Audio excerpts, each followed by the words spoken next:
എലപ്പുള്ളിയിലെ മദ്യനിർമ്മാണ പ്ലാന്റുമായി സർക്കാർ മുന്നോട്ട്. Oasis company നൽകിയ അപേക്ഷ ഏകജാലക ബോർഡ് പരിഗണിക്കും. യോഗ അജണ്ടയുടെ പകർപ്പ് മീഡിയ വണിന് ലഭിച്ചു. എലപ്പുള്ളിയിൽ ഒയാസിസ് കമ്പനിക്ക് മദ്യനിർമ്മാണ പ്ലാന്റ് നിർമ്മിക്കാൻ അനുമതി നൽകുന്നതിൽ CPIയും RJDയും എതിർപ്പുയർത്തിയിരുന്നെങ്കിലും LDF തള്ളി.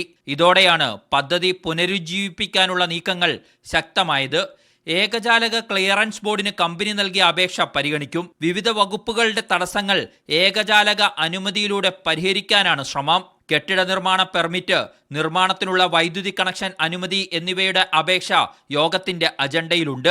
5.89 ഏക്കർ കൃഷിഭൂമിയാണ് തരം മാറ്റേണ്ടത്. ഇതിൽ മഴവെള്ള സംഭരണി നിർമ്മിക്കുമെന്നാണ് ഒയാസിസിന്റെ അപേക്ഷയിലുള്ളത്.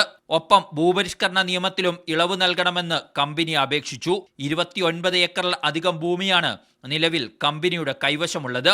റവന്യൂ, കൃഷി വകുപ്പുകളുടെ എതിർപ്പ് നിൽക്കുമ്പോഴാണ് വ്യവസായ വകുപ്പിന്റെ നീക്കം. Media one, Thiruvananthapuram. 4 ദിവസത്തെ സന്ദർശനത്തിനായി രാഷ്ട്രപതി ദ്രൗപദി മുർമു കേരളത്തിലെത്തി. തിരുവനന്തപുരം വിമാനത്താവളത്തിലെത്തിയ രാഷ്ട്രപതിയെ മുഖ്യമന്ത്രിയും ഗവർണറും ഉൾപ്പെടെയുള്ളവർ ചേർന്ന് സ്വീകരിച്ചു.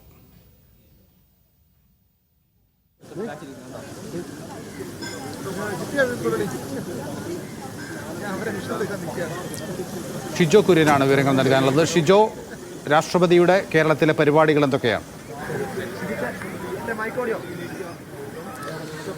നൗഫൽ, 4 ദിവസത്തെ സന്ദർശനത്തിന് കേരളത്തിലെത്തിയ രാഷ്ട്രപതി ദ്രൗപദി മുർമു ഇപ്പോൾ തിരുവനന്തപുരം വിമാനത്താവളത്തിന് സമീപമുള്ള എയർഫോഴ്സിന്റെ നേവൽ ബേസിൽ നിന്ന് ഇപ്പോൾ രാജ്ഭവനിലേക്ക് യാത്ര തിരിച്ചിരിക്കുകയാണ്. സംസ്ഥാന സർക്കാർ ഒരുക്കിയ അകമ്പടി വാഹനത്തിന്റെ അകമ്പടിയോടുകൂടി ഇപ്പോൾ രാഷ്ട്രപതി ദ്രൗപദി മുർമു രാജ്ഭവനിലേക്ക് തിരിച്ചിട്ടുണ്ട്.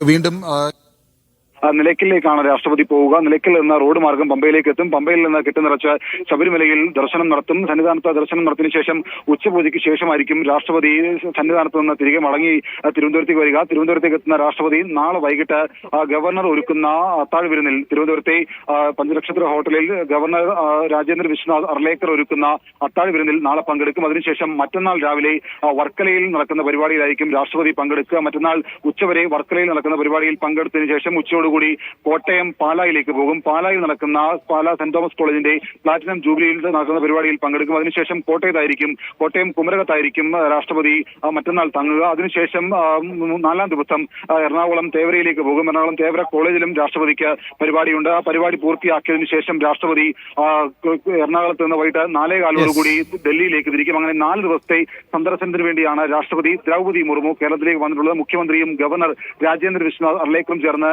രാഷ്ട്രപതിയെ സ്വീകരിച്ചു. എന്തായാലും രാഷ്ട്രപതി ഇപ്പോൾ രാജ്ഭവനിലേക്ക് യാത്ര തിരിക്കുകയും ചെയ്തിട്ടുണ്ട്. നൗഫൽ. രാഷ്ട്രപതി ദ്രൗപദി മുർമു അല്പസമയത്തിനകം തന്നെ കേരള രാജ്ഭവനിലെത്തും.